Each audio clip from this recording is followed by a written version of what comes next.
from Cooper. Are you comfortable talking about your court note? Oh shoot, I forgot to tell y'all that. Pop! You already had breakfast. Yes, let me show you. So, as you guys know, he had court with me because he's their dad. So, he was in the courtroom, and anyways, he sat in front of me and he kept trying to talk to me and talk to me and talk to me. And actually, I took notes of it too. Let me go grab the note and my notes. I'll be right back. Also, while in court, I had an epiphany of, because y'all know it's like my goal to write a self-help book one day and give a TED Talk. Obviously, I'm not there yet, but I had an epiphany and how I could go ahead and start it in court. So I did. I literally started it in court. But the note says, he asked to borrow my pen and paper because I had my sparkly pens, and I was like trying to ignore him at first, but you know he can't be ignored.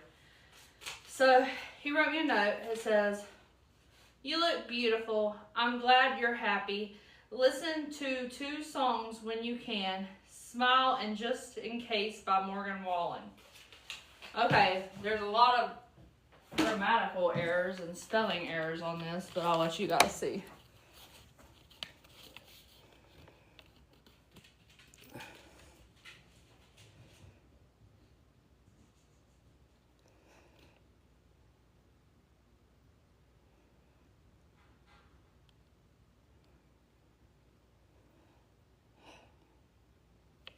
Anyways, so y'all are going to hear my idea for my book, and I want y'all's opinions on it, and I also wrote down like notes he said to me in there. So my idea is, since I'm not where I want to be, but I feel like I'm on the way, I'm learning every day. Whenever I was talking about writing this book with somebody gave me some really good advice.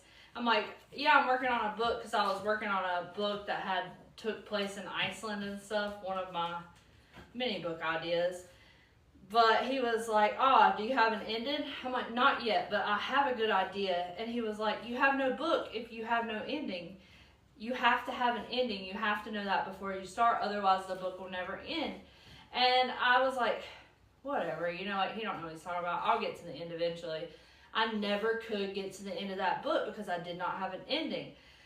So I was thinking about that a lot in court yesterday, and I was thinking, and I do like a lot of like the whole manifesting thing I'm really into, and I was just talking about, I was watching a video, and she was talking about how you need to think of your life as a movie that you've already seen and you know the ending.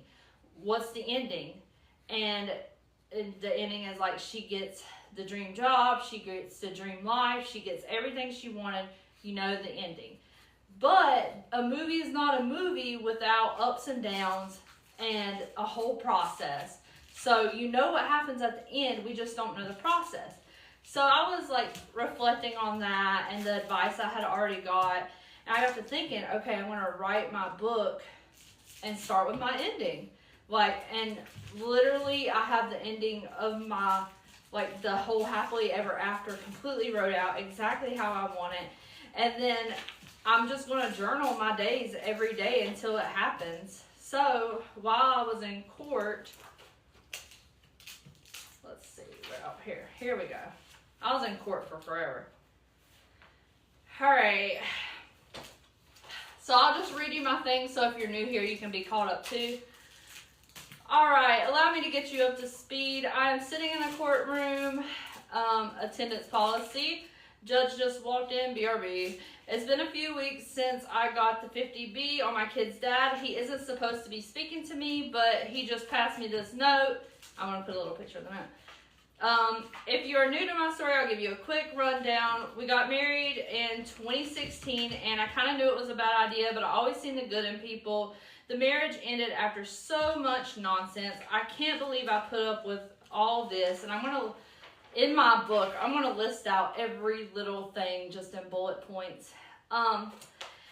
After divorce, he moved out, but a year or so later, he had nowhere to go, so I stupidly let him move back in. Anywho, it led me to creeping into a dark place paired with other things. My house looked like something off of Hoarders. Every time I would pick myself up to tackle it, I'd work 14 hours and be burnt out, and by the time I was rested, it was jumped back up again. And it became a cycle, each one worse than the last. But I met an amazing man, and I wanted more with him. He had no clue my ex lived with me or about how bad my house actually looked. He was my first healthy relationship, which made me look inward and realize I need to get it together so this one doesn't slip away. So I gave my kid's dad a deadline to leave, and that's when all hell began. I gave him until January 1st to get out. Well, it didn't happen, but it was in the works. So I started cleaning my gross house. Every single day he would make it hell. I have documented the whole journey on TikTok and on live streams. He would harass and bully me for everyone to see. Sometimes it was physical. The morning the straw broke the camel's back was the day of my dentist appointment. It took months to get that appointment, and he made me miss it with his rambling. And at that point, I knew today was the day because I had waited so long. My teeth are terrible from depression. So as soon as I got back and he started his junk, he said, as soon as he started his junk, I said, leave. He said, call the cops. So I did. Went and placed the 50B on him. My mom has been the mediator, and it feels so good not dealing with him. Baylor's birthday was last week, and we both were at school, and he talked to me. Court was in recess, so I put little stars recess. Okay. I wrote, he is talking to me now, asking if I'm writing a book, and then I wrote, Jamie Lee, Jamie Lee, Jamie Lee, are you serious? Hey, Jamie Lee, can you talk to me? Jamie Lee. And everything he would say, I was just scribbling. And I wrote on the sides, I hate hearing him say my name. And then I wrote BRB, and then I don't know what that was about, but are you getting remarried? I wish you'd look at me differently. Can you listen to me? And then I had spoke to the lawyer with him. I mentioned homeschooling the kids, and then he started freaking out in front of the lawyer. So now we're back in the courtroom where he keeps saying my name and asking me not to get him in trouble over his notes.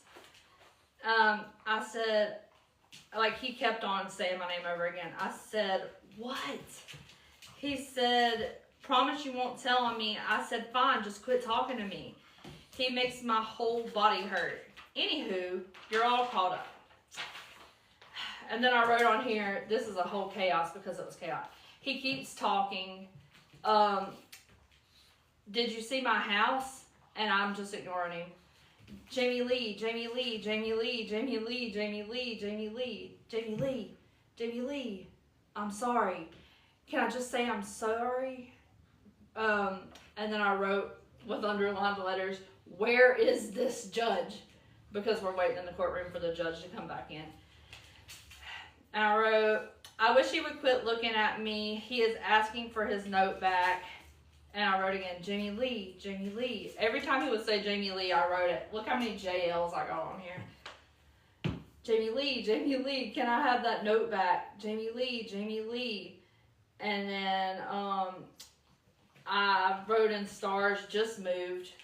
So like I slid over on the bench. And then he moved. Oh, and then my court date's April 28th. And that's where I've got so far. Thoughts?